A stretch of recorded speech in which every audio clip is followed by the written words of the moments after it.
What's up, guys? Today I want to show you how to bring back your Bluetooth icon on your taskbar in Windows 11. So if stuff like this helps you out, you like videos like this, maybe subscribe. So the first thing we're going to do is come down to our Start menu down here at the bottom. Click that. We're going to come up to Settings, the little cog wheel right here. Click on that guy. We're going to come down to Bluetooth and Devices. Click on that. We're going to click on Devices right here.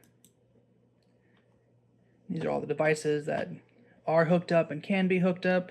We're going to scroll all the way down to More Bluetooth Settings. Go ahead and click that.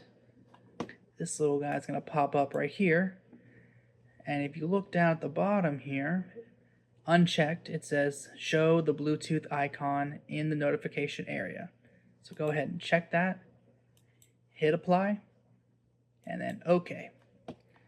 And then if we exit out of this and we come down here, click on this little arrow that brings up all your quick select menu items.